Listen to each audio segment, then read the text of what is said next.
va attaquer un sujet assez brûlant, en fait, qui s'appelle une table ronde qui s'appelle Faut-il forcément un bateau neuf pour gagner ? Vaste question, qui peut être assez tranchée, mais qui peut être aussi assez débattue. Et pour en parler, je vais demander à Katia Merle, qui est ingénieure chez VPLP, notamment en charge de l'impact. Je ne sais pas où elle est. Allez, vas-y, viens ici, Katia. Je vais demander à Pierre-François Darny, qui est le directeur général de Team Malaysia. Vous pouvez les applaudir. Et je vais demander à Sam Manuard, qui est architecte chez Sam Manuard. Je ne sais pas si c'est comme ça qu'on dit. Installez-vous. Je vais me mettre là. Vas-y, mets-toi juste entre les deux. Sam, moi, je vais me mettre ici en bout de table. Et je vais aller te chercher le micro.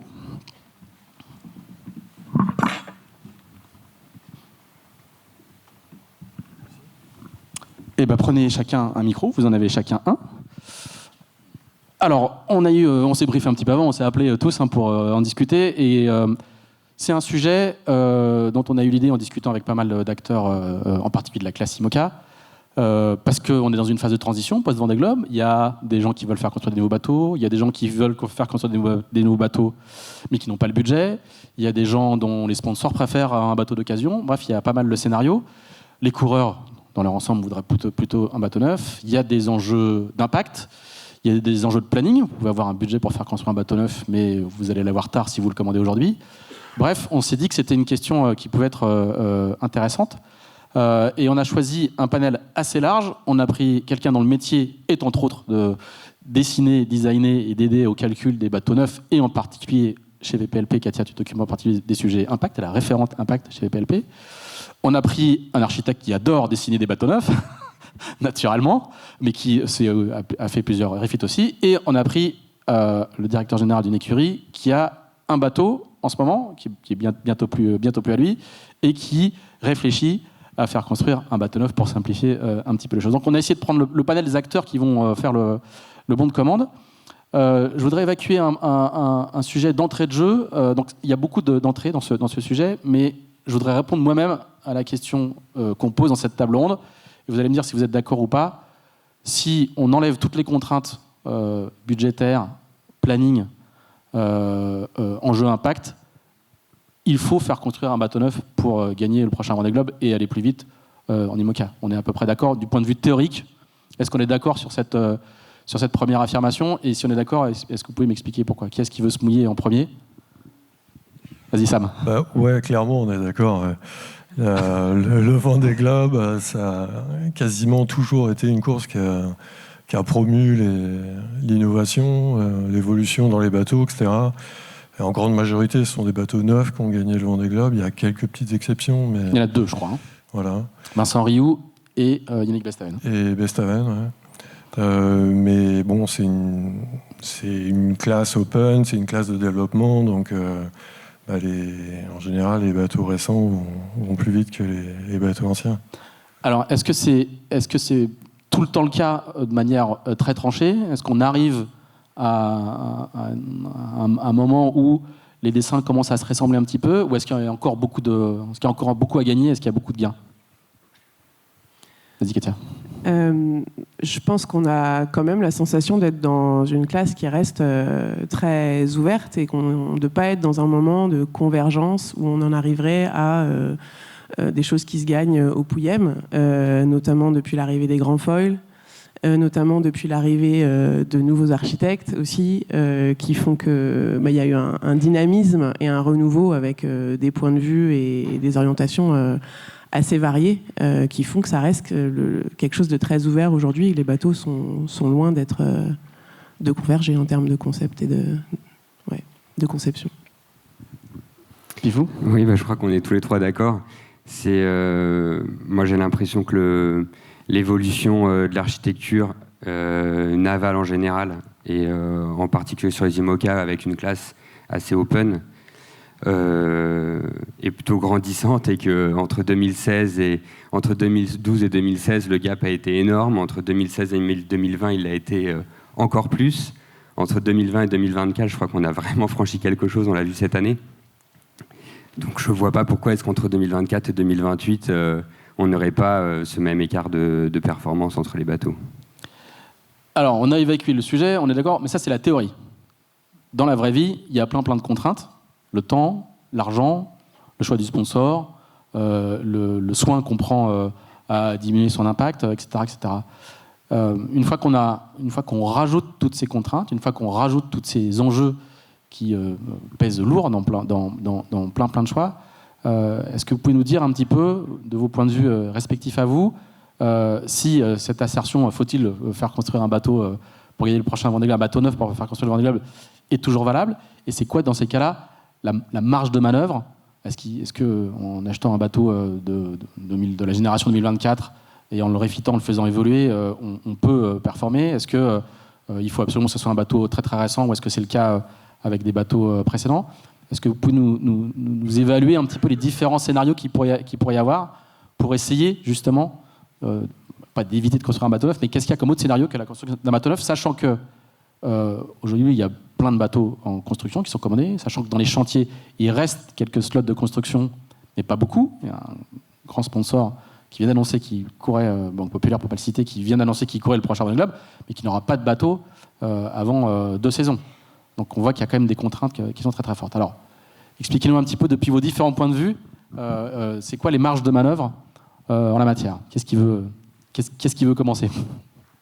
Katia. Ouais, je peux commencer avec du coup ma casquette assez technique, plutôt axée sur les matériaux, sur la construction des bateaux. Je laisserai d'autres répondre sur les aspects architecturaux, mais je pense que déjà on travaille avec des matériaux, les matériaux composites qui nous permettent de faire énormément de choses.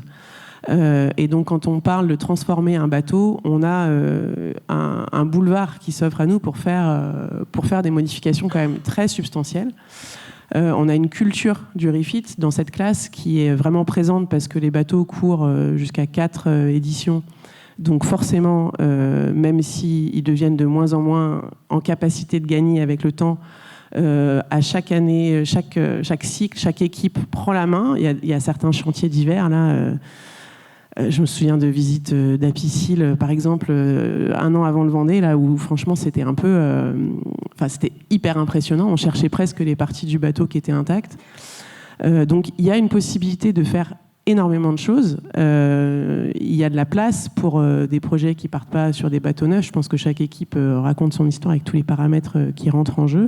Et pour ceux qui font le choix d'utiliser des bateaux existants, la jauge aujourd'hui autorise à modifier, par exemple, jusqu'à 50% de la carène, de la forme de coque.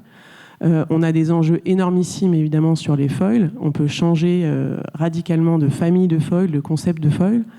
On a, dans les choses qui se sont faites beaucoup entre 2020 et 2024, des changements de safran également. On a besoin de plus de surface pour s'adapter à la vitesse des bateaux. Et pour ce qui est d'aller chercher des bateaux qui seraient de génération, non pas celle juste avant, mais celle d'encore avant, on commence quand même à toucher des limites structurelles. Là, on ne parle pas simplement de faire un refit de bateau, mais d'essayer d'égaler des performances d'un bateau neuf ou de s'en approcher. Aujourd'hui, les bateaux vont nettement plus vite et du coup ont des impacts qui sont de plus en plus forts sur la mer. Si on commence à prendre des bateaux de génération 2016 et essayer de les porter à ce qui se fait aujourd'hui, il y a des renforts structurels substantiels à intégrer, donc ça rajoute une complexité. Alors, jusqu'où on peut aller dans le refit d'un ancien bateau? Alors, on a compris qu'on n'arrivera pas à la performance d'un bateau neuf, mais jusqu'où on peut aller en termes de refit et d'évolution des bateaux, et surtout, jusqu'où on peut aller dans la cohérence, parce qu'on va voir avec vous en discutant que un refit, ça peut coûter très très cher. Il y a un moment, on est au bout des logiques économiques en termes d'investissement, et on est aussi au bout des logiques d'impact. On y reviendra avec toi, Katia. Lequel d'entre vous va attaquer ce sujet? Je crois que tu as fait quelques refits dans ta vie précédente. Oui, j'ai eu la chance de construire des bateaux neufs et de faire des refits. Sur la construction d'un bateau neuf, déjà, c'est quand même très très difficile. Je pense que tous les trois, on le sait. Quand on est côté team et que le projet s'arrête qu'à l'arrivée du Vendée Globe, on se rend compte que les 4 ans ont été très très durs depuis le premier coup de crayon sur la dernière campagne, c'était avec Sam, jusqu'à l'arrivée du Vendée, même si j'ai changé de team entre-temps. Mais donc même si les refits sont compliqués, ça restera toujours plus facile, je pense, que construire un bateau quand même. financièrement et en timing, mais évidemment. Mais même dans la difficulté de construire un bateau, c'est toujours énormément d'inconnus. Et les refits, bah oui, il y a eu... En fait, moi, j'ai en tête un super succès avec Maître Coq 2, Jérémy Bayou, en 2016, où on a mis des foils. Jérémy termine 3e de ce Vendée, c'était plutôt un beau succès. On fait le chantier 6 mois avant le Vendée Globe en plus, donc quand même assez tardivement. Donc ça s'est bien passé. Ça n'a pas été un refit très très coûteux. C'était voilà, le bateau. On ne parlait pas encore de performance d'aujourd'hui, hein, c'était des tout petits foils. Mais notre référence, vraiment, c'était SMA, qui était l'ancien bateau de François Gabard sur le Vendée 2012, et nous, avec notre Maître Coq, qui était le sister ship, on avait du mal à atteindre les performances de SMA. Le fait de mettre les foils, ça nous a vraiment permis de passer ce gap pour un chantier qui avait coûté de mémoire à peu près 250 000 €. Mais j'ai commencé ma carrière avec un premier refit avec Bilou, avec Roland Jourdain, où là c'était un petit peu plus compliqué parce que le refit a été très très dur, très très long. Pour le coup, avait coûté vraiment cher et le gain de performance avait été quand même assez relatif par rapport à l'investissement. Donc j'étais que stagiaire à ce moment-là, je ne peux pas parler à la place de Bilou.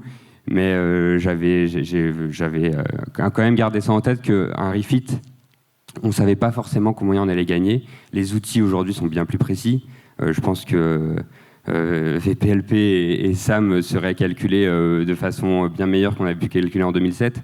Mais voilà, le résultat n'est pas forcément aussi précis. Et puis, sur le côté technique aussi, il n'y a pas que l'architecture, là on est un peu sur ce sujet-là, mais il faut savoir que quand on fait un refit, il ne faut aussi pas oublier tous les à côté. L'électronique, les pilotes, tous ces petits systèmes hydrauliques qui peuvent être oubliés parce qu'on fait un gros refit composite et du coup on est focus là-dessus. Et à la première course, on se rend compte qu'en pilote, on a un an de retard parce qu'on ne l'a pas développé, quoi. Donc, quand on fait un refit, ça n'est pas que la coque ou le gréement. Il y a une. Je crois que c'est toi qui disais que le budget électronique d'un IMOCA aujourd'hui c'était de l'ordre de 300 000 €. Donc, quand il faut changer toute l'électronique d'un IMOCA, ça commence à. Oui, c'est ça. Enfin, ça peut même aller bien au-delà. Ouais, tu peux mais tout dépend de ce qu'on met. Mais oui, aujourd'hui, on sait que l'électronique, c'est une part vraiment très très importante de la performance. Sam, sur cette partie-là, quand on a discuté ensemble, tu me disais que ce qu'on oubliait souvent, c'est que quand tu m'expliquais que un bateau développé ou refité ne pourrait pas égaler en performance un bateau neuf, tu disais qu'il ne fallait pas oublier que un bateau neuf, c'est un ensemble cohérent et que quand tu fais un refit, il y a un risque de perdre cette cohérence et que tu n'arriveras pas. C'est une des raisons pour lesquelles tu n'arrives pas au même niveau de performance qu'un bateau neuf. Ouais, tout à fait. D'autant plus qu'en IMOCA, la carène a une importance très, très importante dans la dynamique du bateau, en mer, etc. Et du coup, c'est difficile on peut faire des modifs d'étrave, mais quand on fait une modif d'étrave, on résout qu'une petite partie de ce qu'on cherche à résoudre. Et bon, changer une coque entière du tableau arrière jusqu'à l'étrave, ça c'est pas encore fait. Pourquoi pas, hein, ça pourrait être envisagé.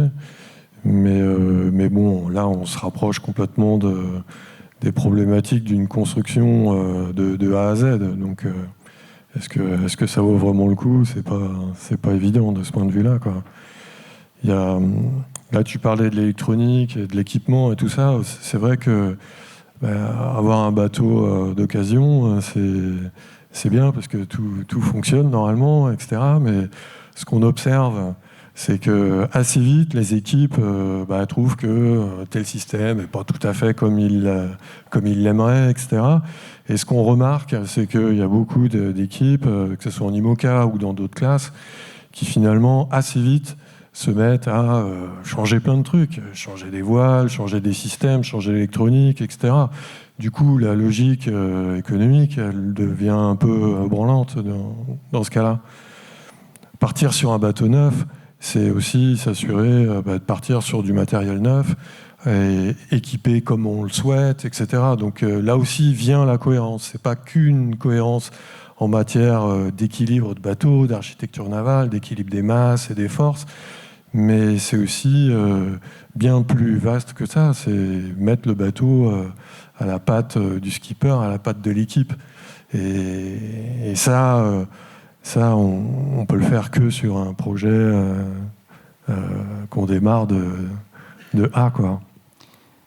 Katia, ça se traduit comment en termes d'impact? Parce que la classe IMOCA a beaucoup travaillé pour mesurer l'impact de ces bateaux. C'est obligatoire maintenant. Hein, une ACV est obligatoire pour chaque bateau neuf, donc il commence à y avoir pas mal de données. Est-ce qu'il y a autant de données sur la partie impact? Est-ce qu'on s'est vraiment intéressé à l'impact d'un refit? Parce que c'est quand on a discuté ensemble, tu disais c'était quelque chose à pas négliger, parce qu'en fait, il y a un moment, quand on arrive à des refits profonds, on arrive à des niveaux d'impact qui ne sont pas négligeables, quoi. Oui, je pense que, comme c'est souvent le cas sur plein d'autres sujets, il y a un parallèle entre le coût financier et le coût environnemental qui est certainement bon. C'est-à-dire que plus le refit est important, plus il va coûter d'argent, et plus, quand on commence à faire de l'ACV, ça va devenir significatif. Alors moi, je n'ai pas connaissance d'ACV qui a été fait sur des refits importants. Par contre, le rapport d'Eleven Sauer, qui est sorti il y a quelques années, chiffrait l'impact de l'amélioration continue du bateau sur un cycle de 4 ans.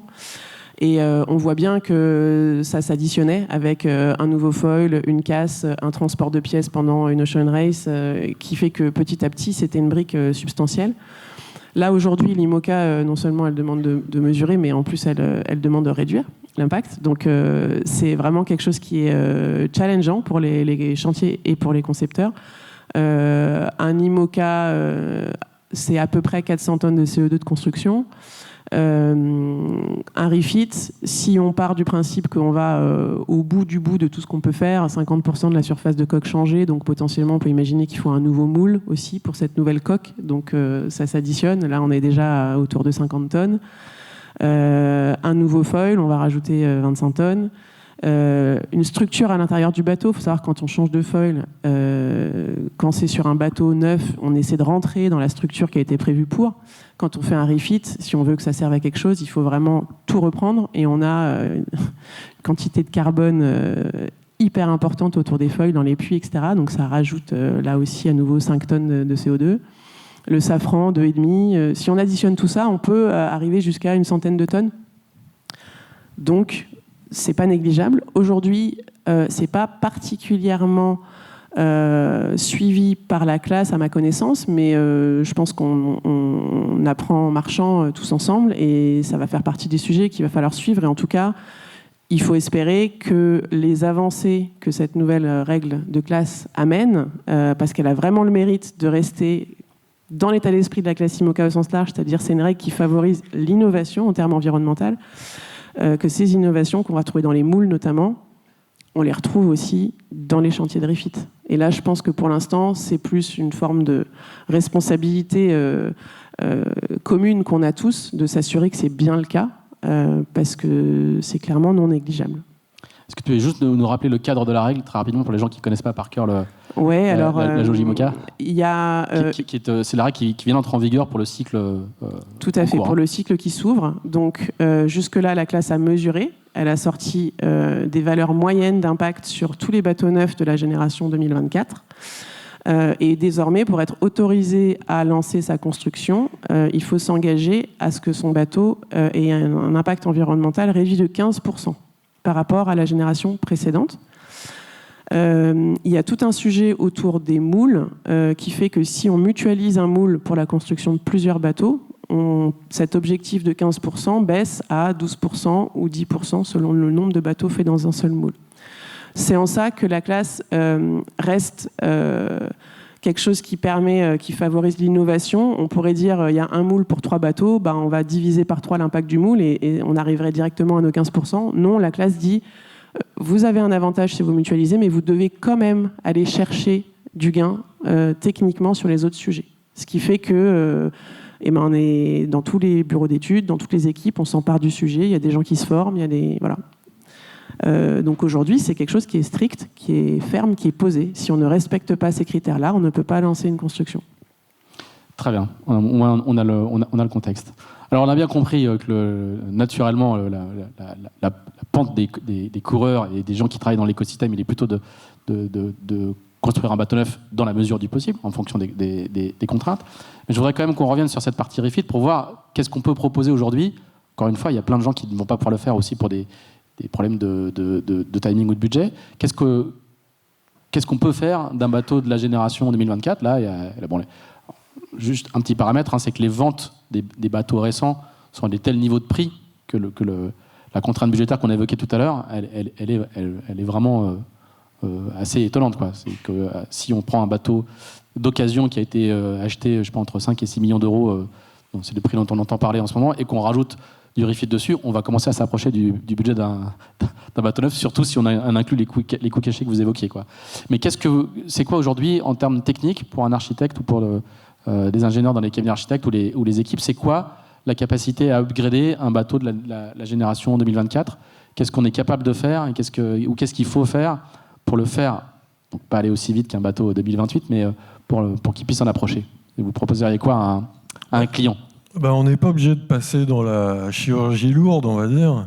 Là, tu évoques des choses assez complexes, changer des foils, changer des bouts de bateau, etc. Mais en fait, il y a une bonne partie de l'évolution des perfs qui se fait en jouant sur des paramètres qui sont beaucoup moins impactants, on va dire. Donc ça peut être faire des petites évolutions de poids de bulbe, peut-être déplacer ou modifier le volume des ballasts, des petites choses comme ça qui peuvent avoir un impact très important en fait sur la perf du bateau. Je veux dire, ça c'est la base, ça fait un peu partie du développement du bateau et ça coûte pas grand-chose et c'est efficace.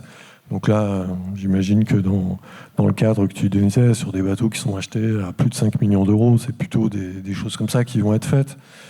Donc ça peut se faire dans le temps, c'est pas trop complexe. Après, modifier des étraves et tout ça, c'est plus pour essayer de remettre un peu au niveau des bateaux qui ne le sont plus.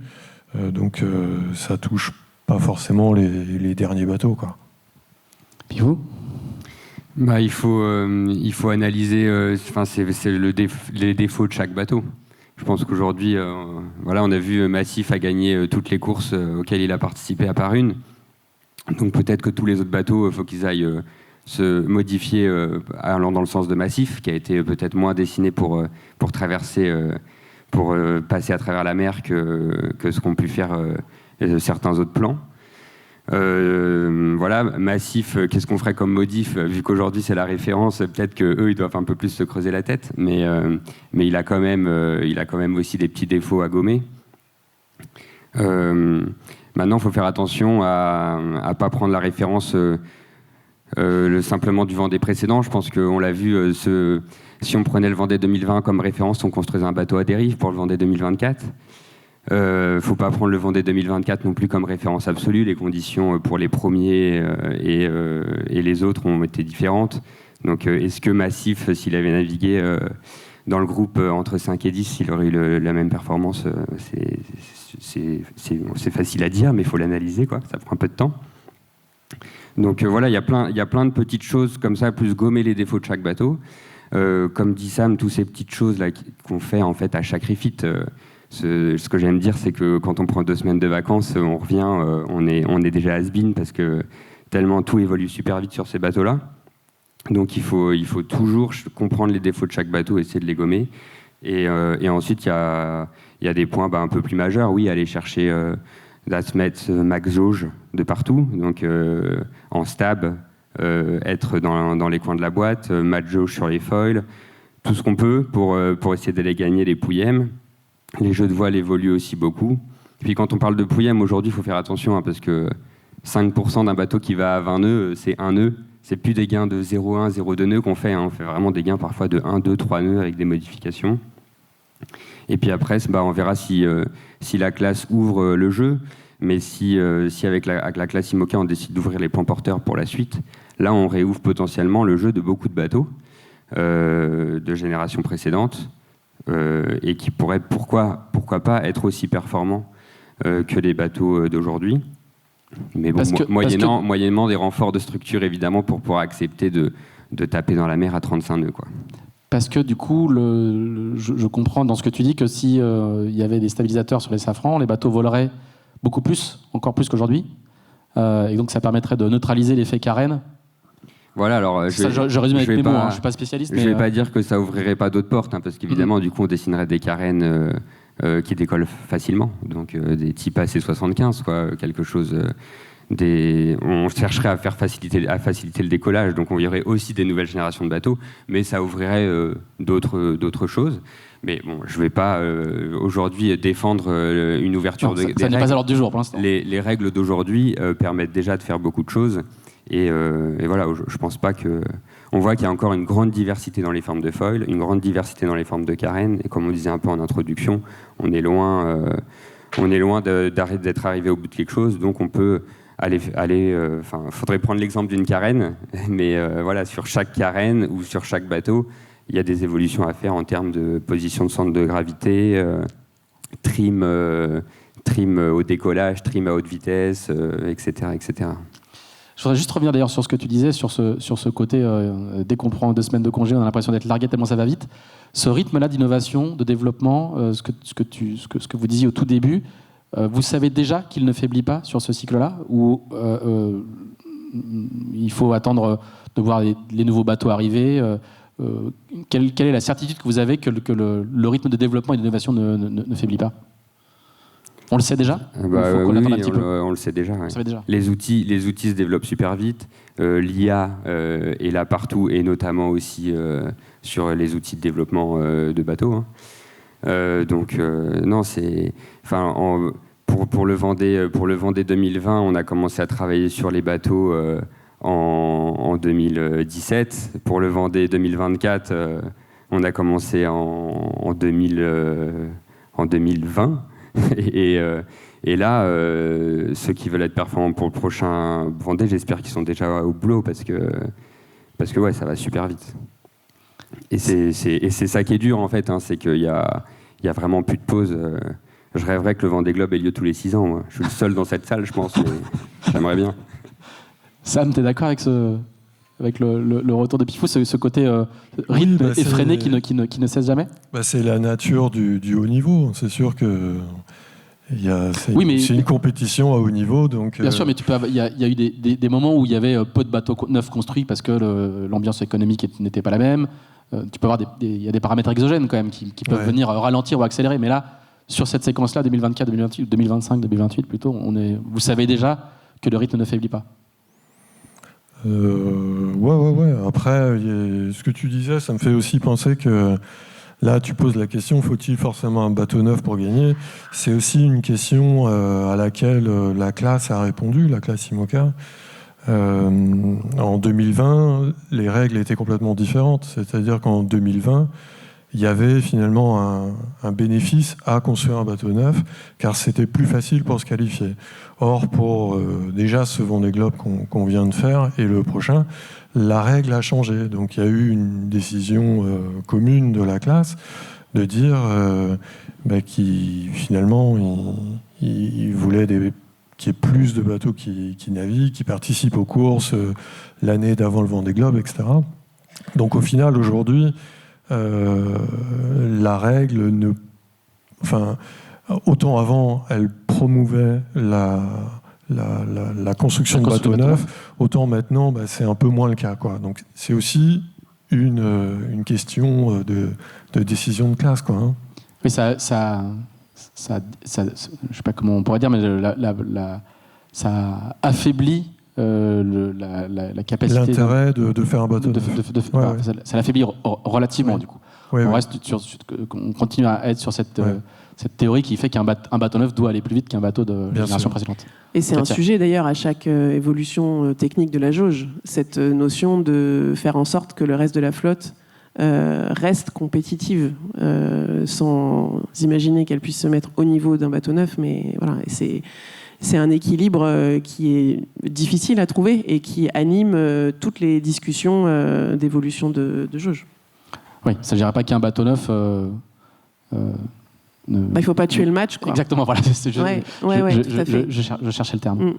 Est-ce qu'il y a des questions dans la salle ? J'en profite, n'hésitez pas. Moi, je ne vous vois pas. Ah, il y a plein de questions. On va piquer le micro de Pierre-François.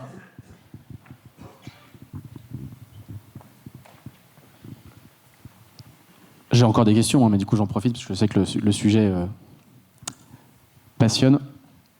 N'hésitez pas à vous présenter avant de prendre la parole. Bonjour, David, Initiative Cœur. J'ai une question pour Sam et Katia. Je ne sais pas s'ils vont y répondre, mais il ressemble à quoi votre IMOCA 2028 ? Et à défaut de réponse, est-ce qu'il est conceptuellement en rupture avec Charal et Malidia ou est-ce qu'il est dans la continuité et l'amélioration autour des concepts, de vos derniers concepts ? Et puis, tu as le droit de répondre aussi pour le futur Malidia. Allez-y. Moi, je vais sortir à mon joker, qui est que c'est vraiment pas moi qui suis le mieux placé pour en parler chez VPLP. Il y a Antoine Loriot-Prévost qui est dans la salle. Il y a Antoine Loriot-Prévost, exactement, dont c'est le rôle. Donc, tu peux essayer d'aller discuter avec lui après, si tu veux. C'est très facile d'éluder, mais j'assume, j'élude. En fait, on n'est jamais totalement en rupture avec son passé.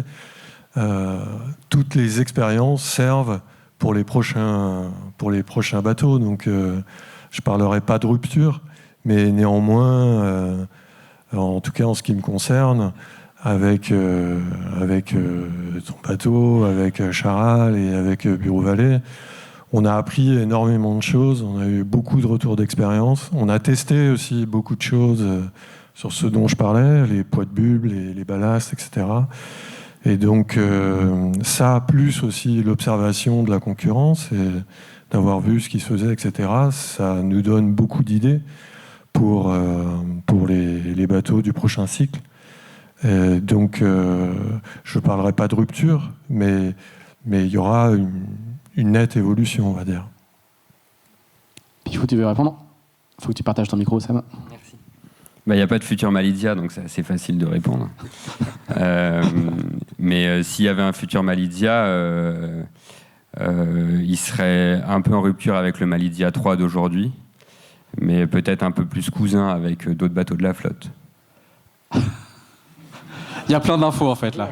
C'est tous ceux dans la salle qui savent lire entre les lignes ont compris plein de choses. Il y avait une question d'Yves Leblévec. Ouais, et Yves du team actuel.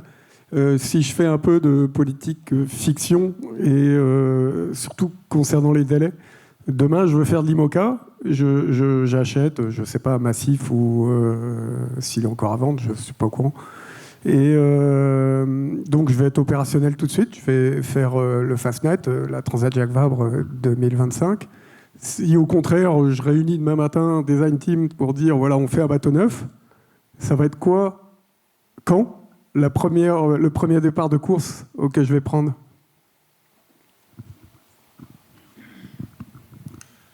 En gros, il faut au minimum 6 mois de design avant de lancer des moules.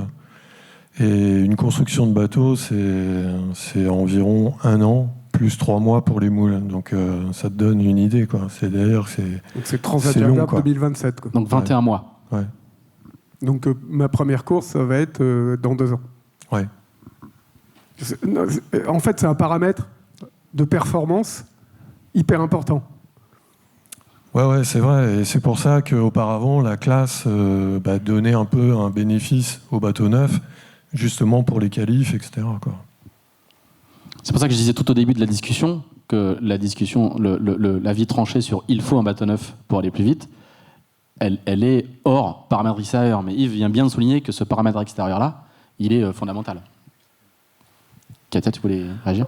Oui, c'est sûr que la question du calendrier, des disponibilités dans les chantiers aussi, parce que là, c'est du temps calendaire de design et de construction, mais après, il y a une question de disponibilité. Après, je pense qu'il y a des chantiers peut-être auxquels on peut penser à l'avenir, qui ne sont pas présents aujourd'hui dans notre écosystème. Et puis, en termes de délai, je pense qu'on peut enfin moi en tout cas de mon expérience, ça m'est arrivé d'avoir des constructions qui duraient plus entre 9 mois, 9 mois je dirais. En termes de conception, c'est pareil, on peut se donner le temps que tu décris, il me semble bien et confortable. Après, on a régulièrement des projets où c'est pas le cas. Voilà, donc c'est un peu à prendre avec des pincettes, mais tout en sachant que derrière, le timing est fait de plein d'autres choses, de disponibilité notamment. Une autre question ? Oui, bonjour. Donc moi, Anna Lecossec, j'accompagne des acteurs publics, notamment sur les réflexions sur l'avenir des événements de course au large. Faut-il forcément un bateau neuf pour gagner ? La réponse est oui aujourd'hui, mais je vais continuer dans la fiction. Imaginons que demain on change les règles du jeu, que pour continuer dans la lignée de Brut, ça soit une Violette d'Orange qui gagne le prix de la meilleure histoire à raconter, et que ça soit ça le premier critère, plus que la performance sportive. Il ressemblerait à quoi les bateaux de demain ?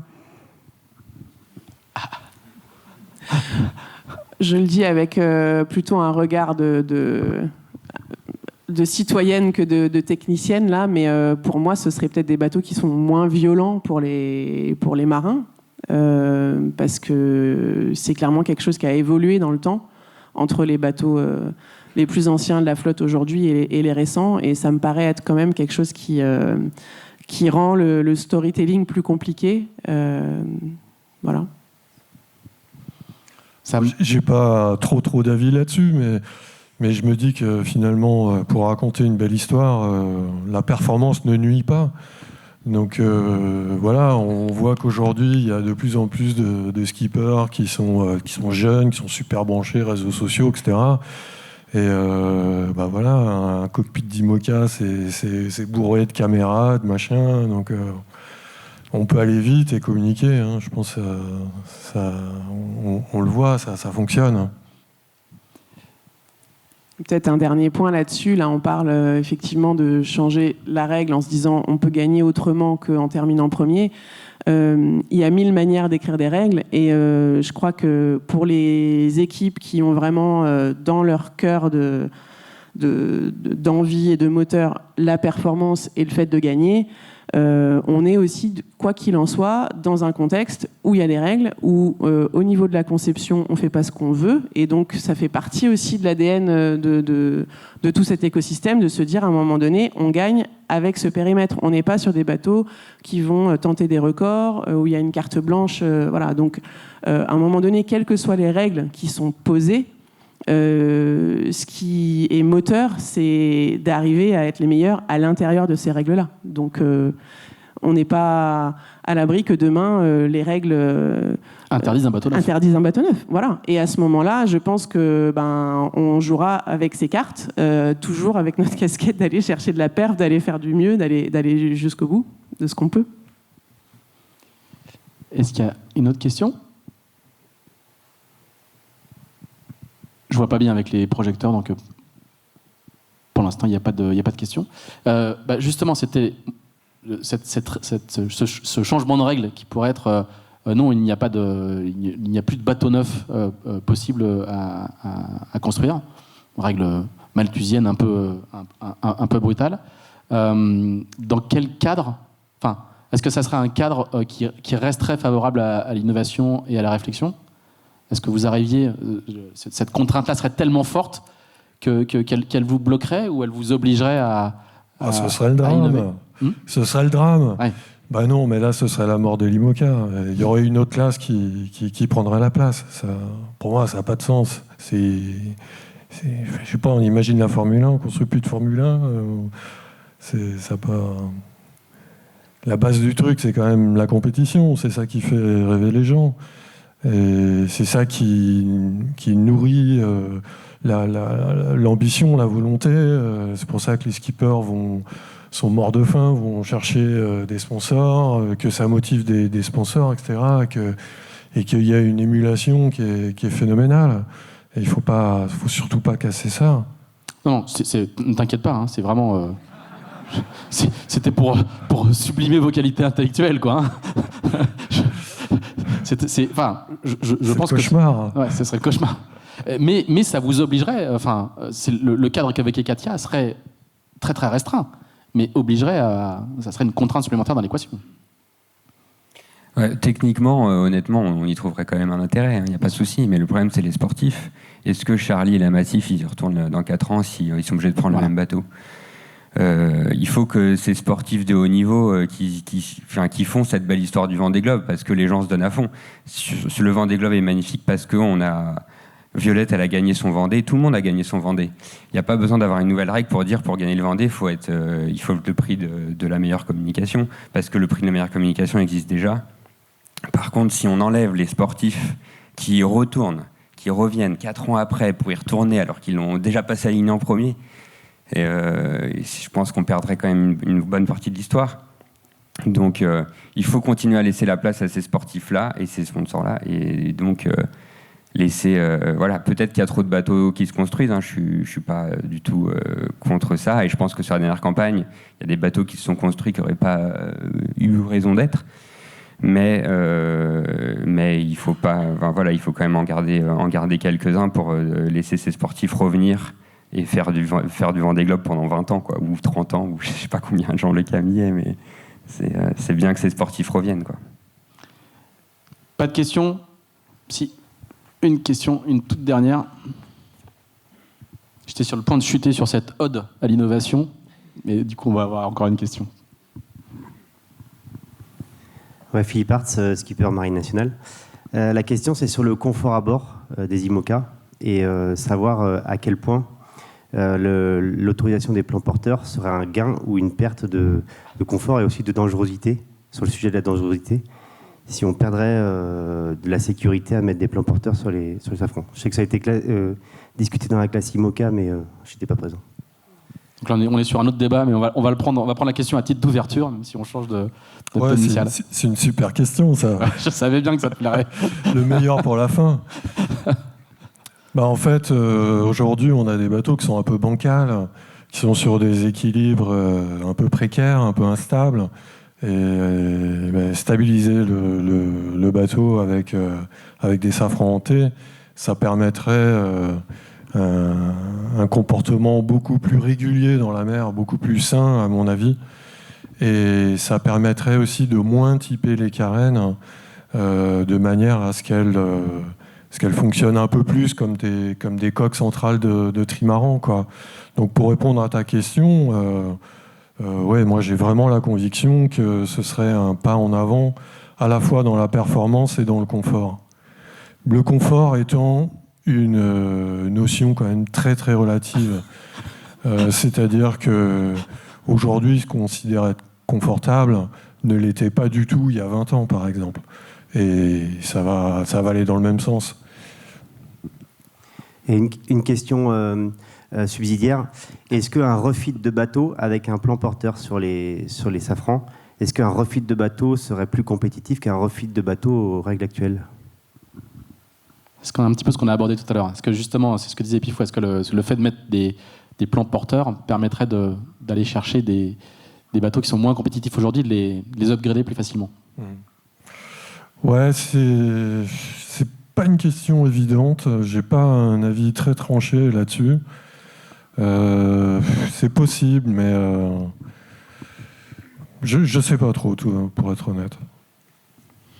En tout cas, quand la question a été abordée au sein de la classe, je sais que nous, on avait fait des études de simulation de quelles seraient les performances des bateaux avec les plans porteurs et que ça montrait quand même qu'il y avait des gains, une fois de plus, théoriques, parce que ça fait partie des sujets sur lesquels, entre la théorie et ce qui se passe vraiment dans de la mer, et peut-être, mais était suffisamment conséquent pour que se pose la question de qu'est-ce qui va se passer avec les anciennes générations qui ne seront pas équipées. Est-ce qu'on ne risque pas d'avoir un gap dans la classe? Donc il y a quand même un potentiel en termes de vitesse pure théorique qui est là. Allez, une dernière. Thibaut Vauchel, skipper Ocean 50. Donc là, on a beaucoup parlé de technique, et ce qui est assez génial. Par contre, on sait que les bateaux progressent, ils vont de plus en plus vite, dans des conditions de plus en plus extrêmes, et qu'on a aussi compris que les contraintes étaient exponentielles, le rapport à la mer. Mais au milieu, le marin, à quel moment il devient un facteur limitant dans la performance? Parce que pour gagner, il ne faut pas forcément aller plus vite, il faut déjà arriver. Donc, et techniquement, mais aussi humainement, il y a eu des accidents. Voilà. Est-ce qu'à un moment donné, la part du marin est un critère qu'il faut considérer dans l'évolution de la performance des bateaux? Bah oui, c'est sûr que le marin, c'est le point faible de la chaîne. Hein. C'est toujours... Enfin, c'est ça. Bon, on peut avoir des problèmes techniques, bien sûr. Mais pour gagner une course, il ne faut pas trop en avoir quand même. Et dans ce cadre-là, bah, effectivement, c'est sûr que d'avoir des bateaux qui prennent soin, entre guillemets, de leurs navigants, c'est super important. C'est super important parce que la balance entre le confort, le sentiment de sécurité, être bien sur son bateau, être en confiance, c'est absolument fondamental. Et peut-être que quand on parlait tout à l'heure, par exemple, des changements d'étrave ou de travail sur la carène pour le passage dans la mer, qui n'est pas forcément le point de cahier des charges central selon les stratégies que les équipes veulent mettre en place, mais en termes de confort, le passage dans la mer, c'est quand même un sujet important. Donc je pense que là, il y a certaines évolutions architecturales qui peuvent quand même aller plutôt dans le sens d'un confort en mer aussi, même si elles ne sont pas à la base forcément là pour ça. Et puis moi, ce que je constate, c'est que quand on a des phases de cahier des charges, de grands échanges en tout début de projet avec les skippers, selon la personne qu'on a en face de nous, le sujet n'est pas du tout abordé de la même manière. Donc il y a clairement des skippers qui vont favoriser des notions de confort, ne serait-ce qu'en termes de comment est-ce qu'ils sont installés, etc. Même si ça amène une prise de masse, par exemple.